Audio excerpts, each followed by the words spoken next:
Bien voilà, dans la vidéo précédente, dans les tips, nous avons vu comment créer un pont. Maintenant, on va faire une scie circulaire qui va couper les planches. Alors, la création de la scie circulaire, on va ici créer un cercle.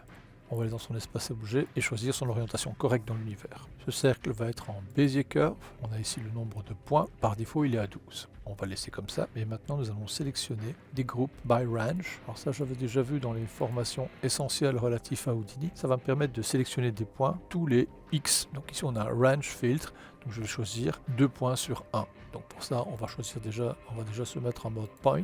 Et ici, comme on avait 12 points, j'en mets 24 et on voit qu'il sélectionne 2 points, 1, 2 points, 1, etc. Group Range permet comme ça de sélectionner des points tous les X pour éviter de faire une sélection uniforme. Je vais donner un nom de sortie, donc on va appeler Selection Range.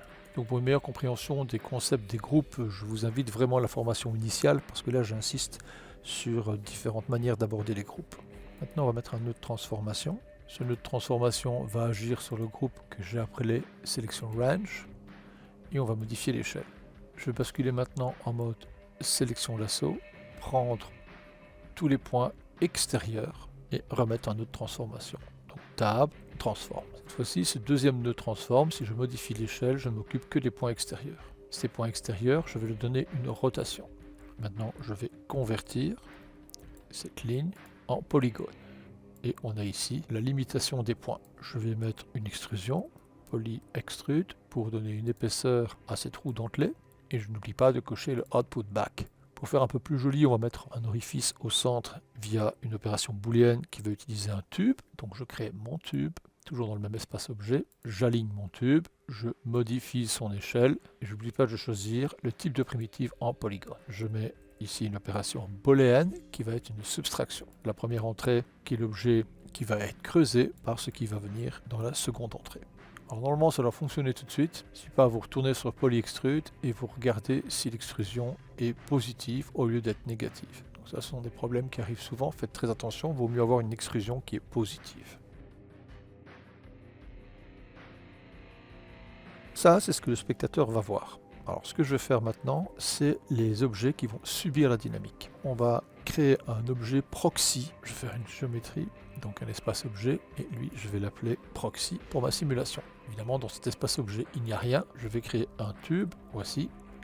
Je vais demander la même orientation que la roue, et je vais ajuster l'échelle par rapport à la roue dentelée, aussi bien en termes de rayon que d'auteur. Et je coche l'option Cap End et je le mets en mode polygone.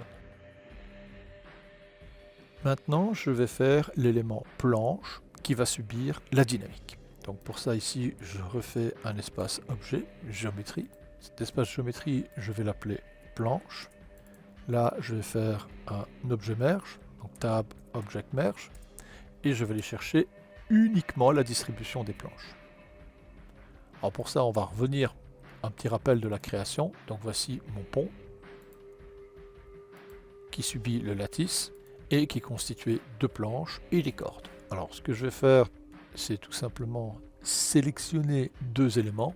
Donc ici je viens en mode sélection primitive. Je vais prendre les primitives de la corde qui est à cet endroit et les primitives de la corde qui sont à cet endroit, agrandir avec Shift G. Toute la sélection est maintenant faite et j'appuie sur Delete au clavier. Le blast qui est ici va être le nœud que je vais utiliser, je vais l'appeler d'ailleurs OK, pour mettre dans l'espace objet merge. Je vais dupliquer ce nœud et lui je vais l'appeler out et je vais ici delete non sélection.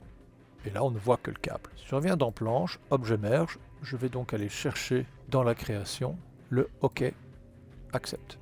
Bilan pour le spectateur. Les planches et l'objet de départ ne font qu'un. Mais il est évident que pour nous, les planches vont subir la dynamique avec le proxy. C'est ces planches que maintenant je vais casser et préparer à la dynamique. Comme je vous ai montré dans une vidéo précédente relative aux tips, je vais aller dans Modèle, Shatter. J'avais dit que c'était dans le Shock Center que vous allez déterminer le nombre. Ici, on va mettre par exemple 1000 et on va créer maintenant notre dynamique. Les planches vont être en Rigid Body Fracture Object. Rigid Body Packet Object. Si je fais Play, les éléments tombent d'un bloc. je vais dans l'Auto Top Network, planche, et ici je vais demander à ce que mes objets soient statiques. Bilan, la dynamique agit, mais forcément, comme ils sont statiques, ils ne bougent pas. On sait que le Merge ne sert à rien, donc le Merge je sélectionne et je le supprime. Le Rigid Body, on va le laisser flottant, et je vais le déconnecter de tout. Ici je vais mettre un multi-solver, je reconnecte au Merge, je reconnecte les planches. J'ai un Rigid Body, mais entre deux, je dois mettre un nœud qui reconnaît comme actif la zone commune entre l'objet proxy et les planches. Et je rappelle, ce nœud, c'est le Soap Solver. Tab, Soap Solver, lui, il va être connecté. Et puis, en dernier, on connecte le Rigid Body. Je vais dans le Soap Solver, et ici, je vais créer un groupe.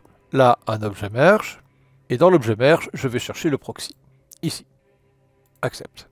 Le groupe va prendre des points par rapport à une région qui va être l'objet de la seconde entrée.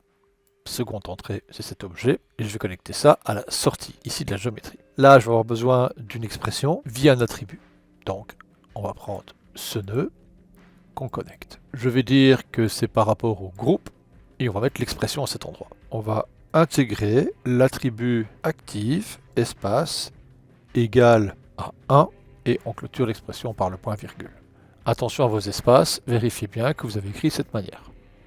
Maintenant, quand l'objet proxy va rencontrer certains points, ces points vont être actifs et donc ils vont tomber, car ils vont subir la gravité de la dynamique. Maintenant, on va faire l'animation. On remonte. Je vais animer le cercle. À l'intérieur, je vais mettre une transformation. Donc, après l'opération booléenne, je vais mettre une transformation. Cette transformation, je vais avoir besoin de tourner. Donc, les autres animations, j'en ai pas besoin. Donc, ici, je vais faire lock paramètre et lock paramètre. Et je vais avoir besoin de déplacer uniquement sur deux axes. Donc, celui-ci, d'axe lock paramètre. Pour activer l'animation, Shift T. Pour activer la rotation, Shift R. On voit que j'ai créé uniquement sur les channels libres des clés d'animation sur la première frame de la timeline. Je suis en AutoKey, je vais bloquer la simulation en cliquant sur le cerveau, j'avance sur la timeline, je place la roue dentée à cet endroit, je place la roue dentelée là, je remonte, je replace la roue dentelée. Maintenant sur la rotation, je vais tourner et on regarde un peu ce que ça donne.